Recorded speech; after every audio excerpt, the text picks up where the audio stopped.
అందరూ గత 3 రోజుల నుంచి దేశ రాజకీయాలలో జరుగుతున్న పరిణామాలు, లోక్సభలో జరిగిన చర్చల్ని, లోక్సభలో కేంద్ర ప్రభుత్వం ప్రవేశపెట్టిన బిల్లులను, చర్చలతో పాటు కేంద్ర ప్రభుత్వం ఓటమిని ప్రజలు కల్లారా చూసింది. ఈ ఓటమి భారతీయ జనతా పార్టీ తెచ్చిన చట్టాల ఓటమిగా చూడాల్సిన అవసరం లేదు. భారతీయ జనతా పార్టీ నరేంద్ర మోడీ గారి యొక్క ప్రభుత్వం యొక్క చిత్తశుద్ధియే ఓటమికి గురైంది. చిత్తశుద్ధి లేని చట్టాలను చట్టసభలలో ప్రవేశపెట్టి ప్రేరేపితమైన రాజకీయ ప్రయోజనాల కోసం ఏదైతే ప్రయత్నం చేసిండ్రో, దేశ ప్రజలందరూ ప్రతిపక్ష పార్టీలు అన్నీ కలిసి భారతీయ జనతా పార్టీ అహంకారాన్ని, రాజకీయ దురుద్దేశాన్ని ఓడించడం జరిగింది.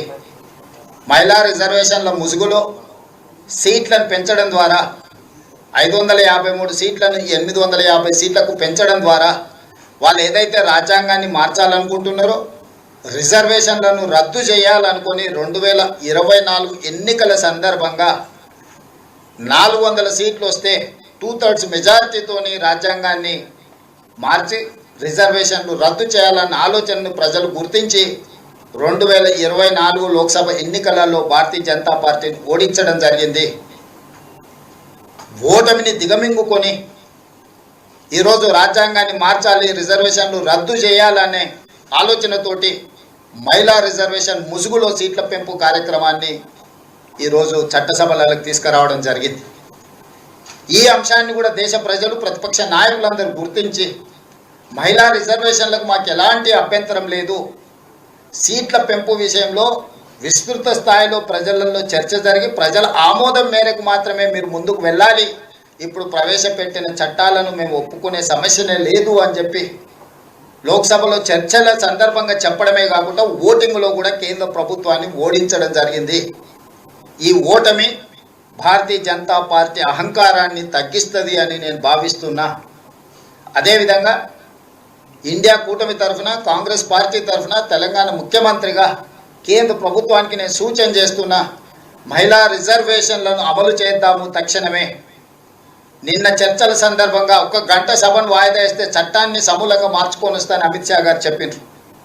1 గంటలోనే చట్టాన్ని సవరించగలిగిన శక్తి సామర్థ్యాలు ఉన్నప్పుడు ఈరోజు శనివారము, రేపు ఆదివారం, సోమవారం రోజు తిరిగి సభలను ప్రారంభించి మహిళా రిజర్వేషన్లు అమలు చేయడానికి అవసరమైన చట్ట సవరణలతో మహిళా రిజర్వేషన్లను అమలు చేయడానికి చట్టాన్ని తీసుకురావాలని, ఆ చట్టానికి కాంగ్రెస్ పార్టీ సంపూర్ణంగా మద్దతు పలుకుతుంది. మిగతా విపక్షాలను, ప్రతిపక్షాలను అన్నిటిని కూడా సమన్వయం చేసే బాధ్యత కాంగ్రెస్ పార్టీ తీసుకుంటుంది. ఎందుకంటే స్వతంత్రం వచ్చిన తర్వాత పురుషులతో పాటు మహిళలకు సమానంగా ఓటు హక్కు ఇచ్చింది కాంగ్రెస్ పార్టీ. అమెరికా లాంటి దేశంలో మహిళలకు ఓటు హక్కు ఇవ్వడానికి 150 సంవత్సరాలు పట్టింది.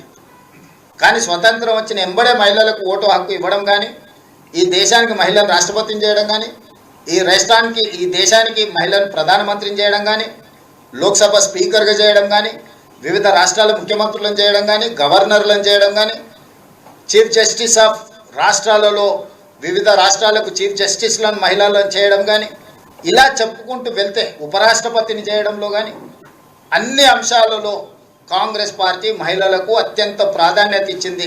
అంతెందుకు కాంగ్రెస్ పార్టీ అధ్యక్షురాలుగా శ్రీమతి ఇందిరాగాంధీ గారిని, శ్రీమతి సోనియా గాంధీ గారిని స్వతంత్రానికంటే ముందు కూడా కాంగ్రెస్ పార్టీకి మహిళా అధ్యక్షులను నియమించుకున్న చరిత్ర, మహిళా నాయకురాళ్ళ నాయకత్వంలో పనిచేసిన చరిత్ర కాంగ్రెస్ పార్టీకి ఉంది. మహిళా రిజర్వేషన్లకు కాంగ్రెస్ పార్టీ అడ్డంకి కాదు. కాంగ్రెస్ పార్టీ మహిళా రిజర్వేషన్లను వ్యతిరేకించడం లేదు. మహిళా రిజర్వేషన్ల ముసుగులో రాజ్యాంగాన్ని సవరించడం ద్వారా, రాజ్యాంగాన్ని మార్చి రిజర్వేషన్లు రద్దు చేయాలనే కుట్ర ఏదైతే మోడీ గారు చేస్తున్నారో దానికి మాత్రమే వ్యతిరేకము. ఈరోజు ప్రజలందరూ కలిసి నిన్న తెచ్చిన చట్టాలను ఓడించడం జరిగింది.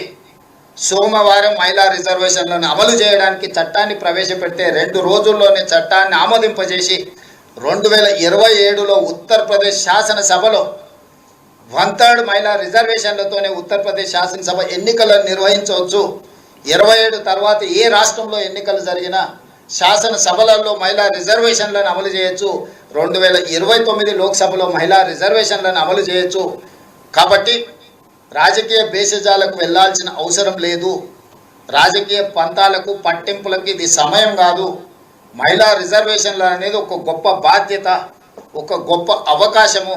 ఈ సందర్భంగా నరేంద్ర మోడీ గారు పంతాలకు పట్టింపులకు పోకుండా తిరిగి మహిళా రిజర్వేషన్ బిల్లును చట్టసభలలో ప్రవేశపెట్టి తక్షణమే ఆమోదింపజేసుకొని మహిళా రిజర్వేషన్లను అమలు చేయాల్సిందిగా కాంగ్రెస్ పార్టీ డిమాండ్ చేస్తుంది.